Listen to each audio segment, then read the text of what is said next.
I'm already a millionaire in my mind. I may not see it yet, but I believe it now. In the same way a seed is called by its finished form, I'm accepting my divine inheritance as a child of God. I'm meant to have life and have it more abundantly. My treasure on earth shall correspond directly to the treasure in the heaven of my mind. Abundance is my birthright. Ashe, amen, and so it is. My name is Jullien Gordon, and I'm author of Rich and Righteous: Spiritual Secrets to Mastering Money, Manifestation, and Your Mind. After becoming a multimillionaire through real estate investing, I was moved by God at the beginning of the pandemic to share my money mindset that allowed me to quit my job in January of 2009 at the bottom of the last recession and achieve full financial freedom. I own my mental real estate before I own any physical real estate. This book is like some of your favorites: Rich Dad, Poor Dad, As a Man Thinketh, Think and Grow Rich, and the Bible all in one. But the divine downloads and thoughts that are in here are 100% original and came to me over a 6-month period at the beginning of the pandemic. This book is normally $100 on Amazon if you went there right now, but I want to give you access to it for free by inviting you to our next reading group. Yes, the reading group is 100% free. Every weekday for 100 days straight, I'll be reading and discussing the 10 money commandments in the book that make money come to you in your life easily, more frequently, and abundantly. And it will take about 30 to 45 minutes as we read 3 to 5 pages per day until we finish the book and reprogram your mind around money. Why 100 days? Well, if you are 30 years old, you've lived for 10,950 days. And we have to deprogram and reprogram the negative, scarcity-based money mindset society has taught you. And I believe I can do that in just 1% of the time in about 100 days. I'm done with shelf help. You know, when you buy a book to change your life, but you never read it, it just sits on your bookshelf and collects a whole bunch of dust. We off that. When is the last time you had an author actually read their book to you out loud because they cared about you getting the information in your soul? I'm not just here to get this book in your hands. More importantly, I want to get it in your head, in your heart, because that's where the real transformation occurs, in the conscious and the subconscious mind. As scripture says, be ye transformed by the renewing of your mind. This is not the type of book that you just read once. To renew the subconscious mind requires repetition over and over and over. So if you joined us last time, I encourage you to join us again. I myself have read this book over 10 times already. So click the link to join our next reading group, and when you sign up, I'm gonna give you the first 2 chapters of the book for absolutely free on what is money and abundance is your birthright, so that you can start your journey to a more abundant life today.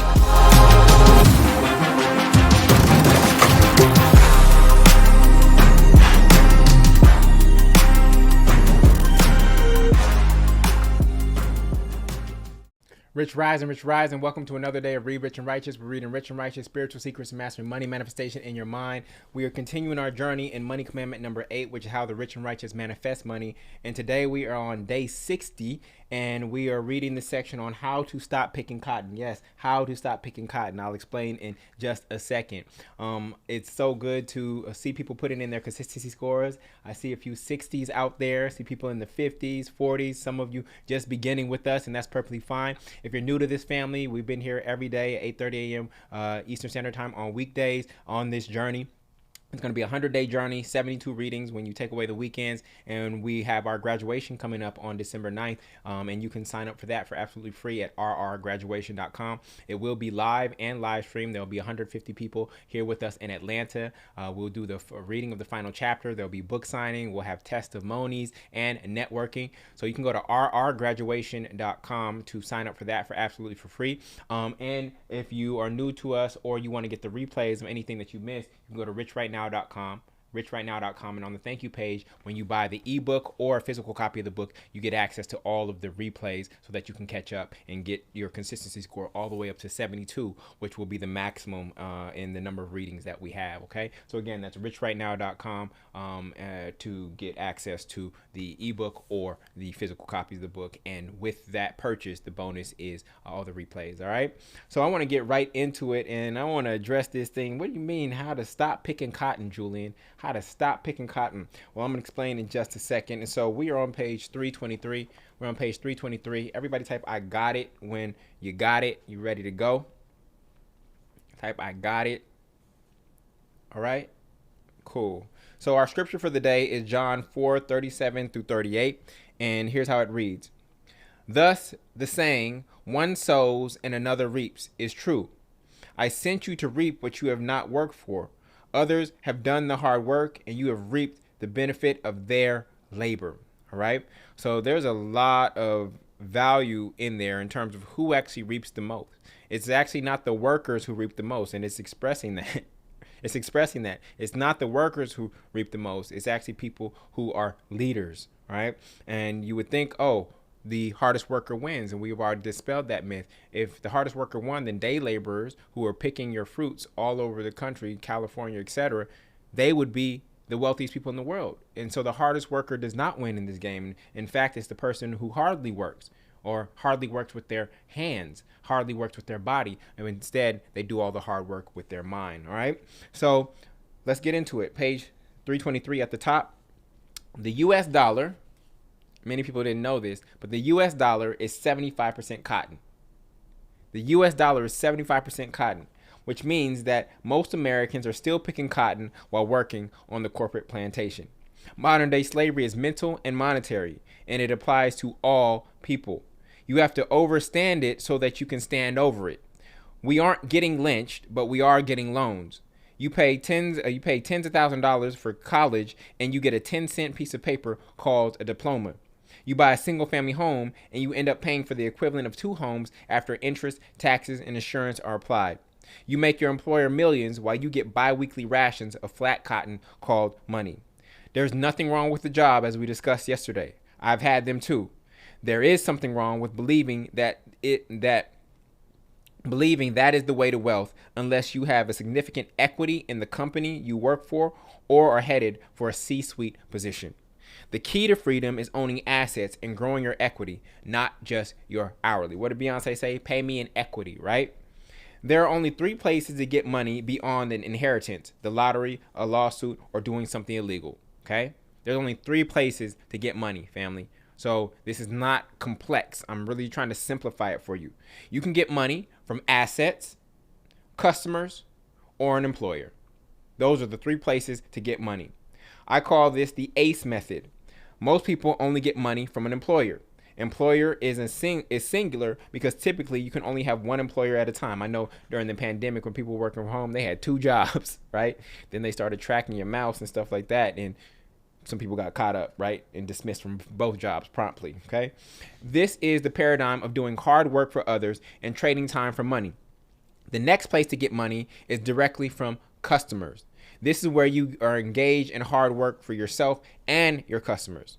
Learning how to fish for yourself is good, but if you're not careful, your customers may become your bosses. So now you go from having one boss to having all these customers who think they're your boss, right? So you got to be very careful with how you navigate that relationship, especially if you're going into consulting or coaching or some service-based business, okay? Your customers may become your bosses, and you will feel like you just created a job for yourself, right? So that's why I said self-employed is not quite entrepreneurship yet. The third place to get money is from assets. This usually requires a lot of unpaid work in the beginning, but over time, it requires the least amount of work while you get paid indefinitely, right? So we talked about how to acquire more assets, the 6 ways, right? You can be it, right? You can buy it, you can build it, you can bust your butt for it, you can barter it, right? We talked about those different ways, right? So, or you can borrow. For example, I've spent over a decade mastering financial spirituality, which is what this book is all about. By putting in my 10,000 hours and about a year to write Rich and Righteous, this book, this intellectual property or asset will pay me forever. So I did something once. I created an asset once, okay? Now, it did require my study of money and spirituality, right? My 10,000 hours plus the time to write the book. But now that I've done it, this book will be here forever. In the same way that Think and Grow Rich sells today, even though Napoleon Hill is not here, the same way that Rich Dad Poor Dad sells, even though Robert Kiyosaki isn't actively promoting it today, I expect that to occur for Rich and Righteous, right? So I created an asset. I did something once that has the capacity and potential to pay me forever. The goal is always to get from E to A in the framework. Okay, ACE, A-C-E. We're always trying to get from E to A. You can build or buy your way to get from one stage to the next. Below is a chart of the various types of revenue streams offered in each option. So typically when we're talking about an employer, hard work for others, that's salary, 401k, and pension. That's typically how an employer will pay you, okay? Now you use that money to build or buy a customer base. So customers are hard work for self and others. So cash from businesses you run directly, affiliate advertisers to help others get customers. And I've given you all the opportunity, all of you who have purchased the book, I've given you the opportunity to be an affiliate so that you can actually go help get more customers or expand our community, right? Or you can take your money from your employment and just go buy or build assets. So this is the least amount of work. So that's multifamily real estate or income property, rental property, digital products, right? Stocks and bonds, savings interest, which is not that much, right? Or a business you own but don't directly work in daily, right? That's a true asset, all right? So many people have difficulty reaping or receiving things they have not sown, but it happens all of the time. Consider all the things you did not sow that were already here for you to enjoy when you got here, like land, oxygen, your body, your imagination, the sun, nature, your parents, the roads you drive on, the home you live in, the internet, electricity, and language. We are in a natural state of abundance. Okay, I just want you to sit with that. Think about all the things that were already here before you got here. You didn't have to come here and just build everything from scratch. You are in a state of abundance because if you see how much was already in place for you when you arrived. Yet some people are still in the mindset that you reap exactly what you sow. Though John 4:38 says, I sent you to reap what you have not worked for. You didn't create the earth. You didn't create the supply chain, right? You didn't plant that apple.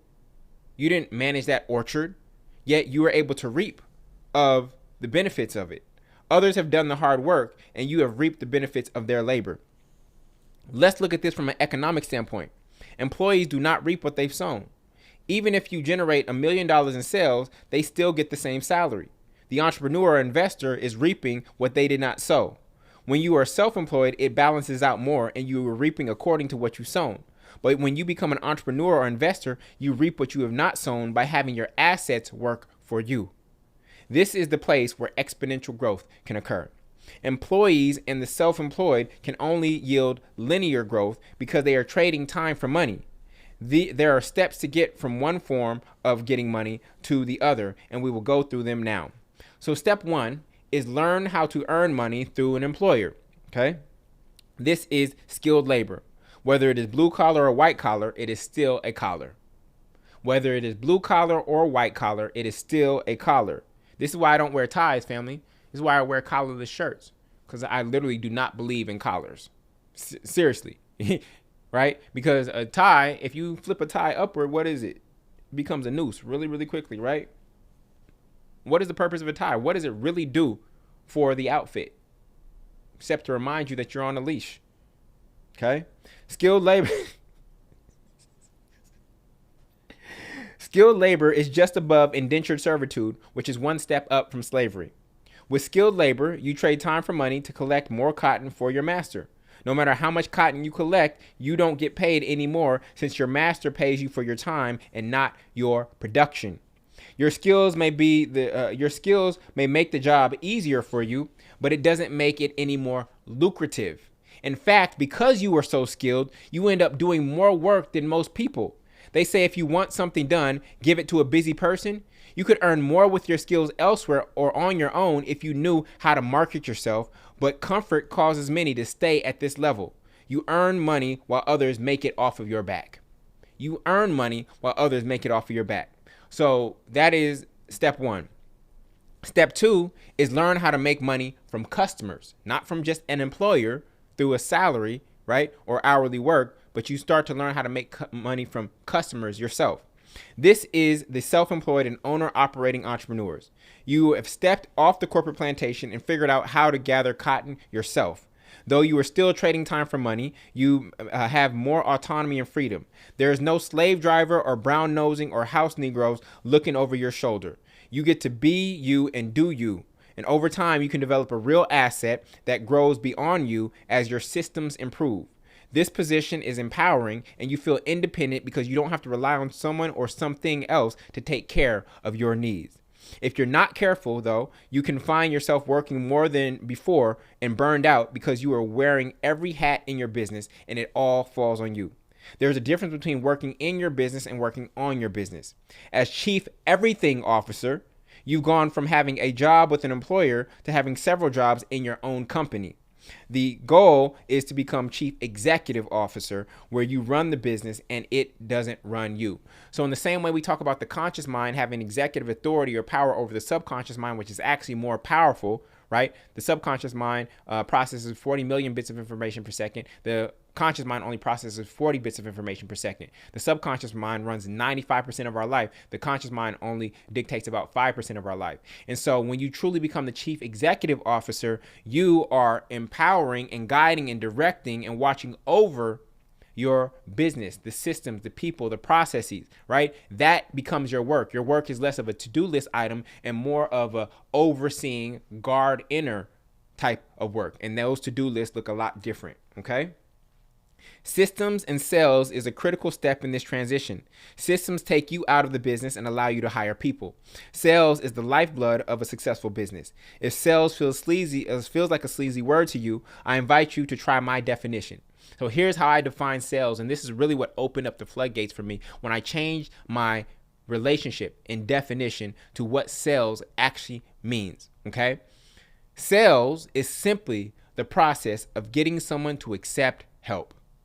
Sales is simply the process of getting someone to accept help.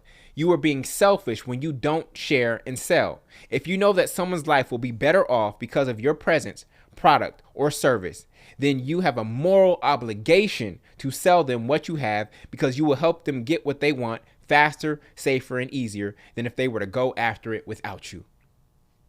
So everybody type that. Sales is simply the process of getting someone to accept help. You're not trying to get over on someone. You're trying to help someone get over something that is blocking them in their life.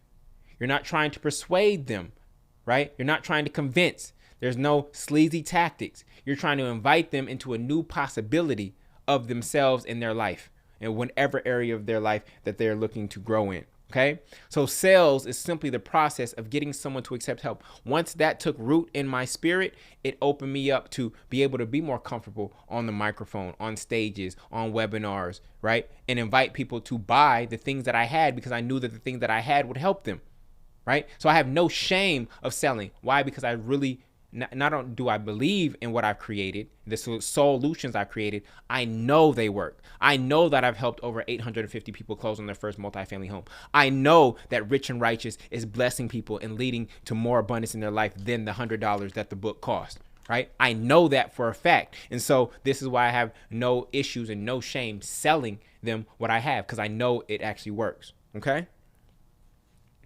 There's a difference though. Selling something that you don't know really works and just trying to sell to get the money and not caring if the customer gets the result, there is a moral issue there. There is a moral issue there, okay? But if you know you have something that will help them get to their desired destination faster, safer, and easier, then you have a moral obligation to sell what you have, okay? And some of you are sitting on solutions. You're sitting on knowledge and wisdom and processes and secrets that could bless many people, right? And you're literally robbing them of having a richer life, to have life and have it more abundantly. And as a result, you are not having life and having it more abundantly because you're sitting on the secret. All right? You're holding it to yourself. It's helping you in your life, but you're not willing to share it with other people. Okay? This is part of what's blocking your abundance. Okay, step 3. Step 3. Learn how to make money from assets. This is the investors and non-owner operating entrepreneurs. Non-owner operating, meaning that business runs without me showing up and it kicks off some flow of cash flow, okay? That's a non-owner operating business, an entrepreneur, okay? You likely have created a stockpile of cotton at this stage by having some cash and perhaps equity from steps 1 and 2. You realize that if you can grow this stockpile, the return on investment will be enough for you to stop trading time for money. So now you do not have to work for an employer. You can work still and make money still, but you don't have to work. Remember, we never work for money. Rather than having a stockpile after being on the corporate ladder for 40 plus years and watching it deplete year by year during retirement, you have learned how to keep it going and growing by investing in assets such as real estate, stocks, currencies, and businesses. You've shifted entirely away from hourly work and now just seek to make your equity work, okay? I'm shifting away from hourly work and now I'm making my equity work. These are the 3 stages everyone must go through to escape the corporate plantation. You can either work hard for someone else, work hard for yourself, or make something work hard for you. As you elevate, you will notice that you will go from working hard to hardly working. Yet money keeps flowing to you and through you. You don't have to wait until you have tons of cotton saved up to start investing. You can invest in yourself, your ideas, real estate, or stocks right now. All right? So that is the ACE framework. And many of you are, I would say, are probably here, and you want to work your way here from E to A. Even entrepreneurs who are getting customers, right, and working for customers, even their goal is to get from here to here, right? So this is the goal. These are the only 3 ways to get money: through an employer, through customers, or through assets working hard for you, right? So that is the name of the game. And so that's what we want to focus on and move towards: assets working hard for us. Assets being real estate, rental real estate, non-owner operating businesses, stocks, other investments, digital products, etc. Right? That's ultimately what we want, and that's how we start to get to wealth. That's how we get out of the rat race and the time for money trap. All right. So with that, in chat, go ahead and type, what was your greatest takeaway from that chapter?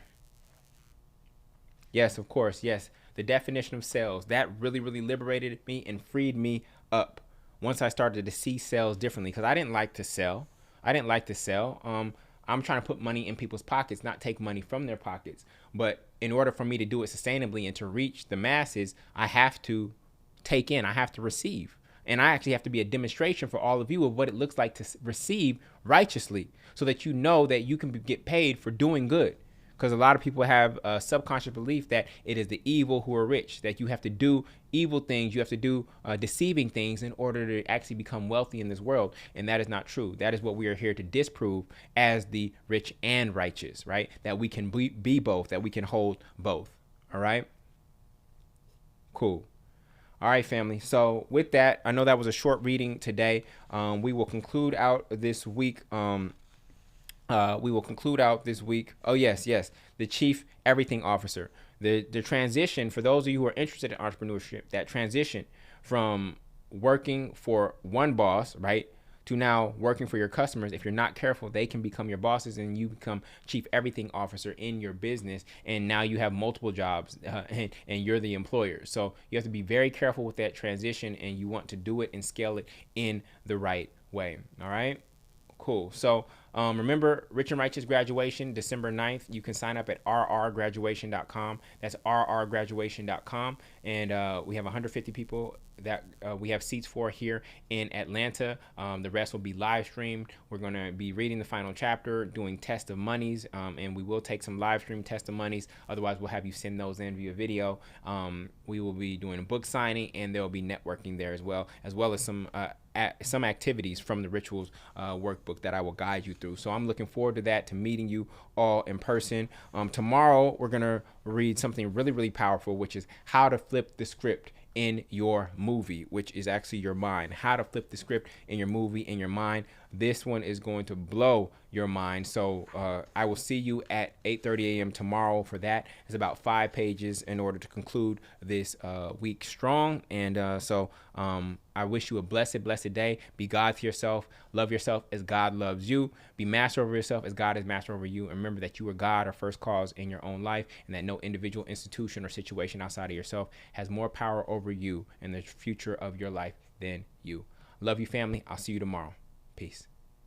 What's up, y'all? It's Jullien Gordon, and it is day 1 of Generational Wealth Conference, and today is all about wealth building. We're talking about entrepreneurship. We're talking about how to avoid paying taxes, how to set up living trust, and things of that nature to make sure that you can pass on regenerational wealth to the next generation. I'm so excited about this day. We're starting in about 30 minutes, and it's going to be awesome. Stay tuned for the journey. I'm Booker T. Washington, founder and CEO of Techie Homes in South Park Cottages. I'm Cherian Levy. I am a real estate broker in New Orleans. I'm here at the Generational Wealth Conference 2023. My name is Andre C. Hackett, and I am at the Generational Wealth Conference. This thing was off the chain. We bow our heads. Oh, but I know God did. Oh, yes, He did.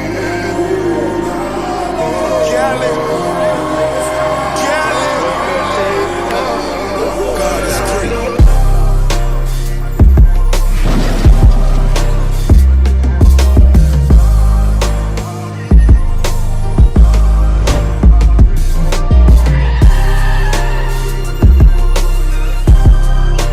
Hey, what's up? It's Jessica Myers. I am the deal maker.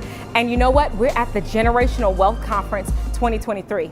And I say that because my affirmation is 2024, we're gonna be at the Mercedes-Benz Stadium. Stadiums filled with people coming that have been hungry to change their life, hungry to make a difference and make better deals that we know they are on the cusp of.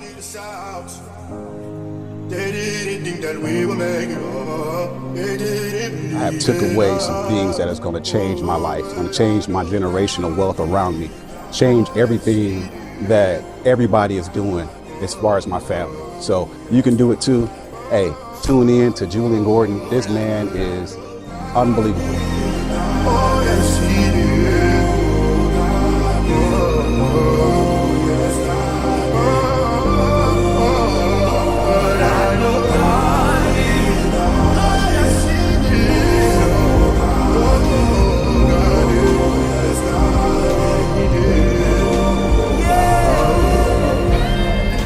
So for those of you who are on the fence about coming to the Future One, let me tell you something. You are missing out on being poured into. You are missing out on growth. You are missing out on expansion. You are missing out on elevation. You must be here 2024.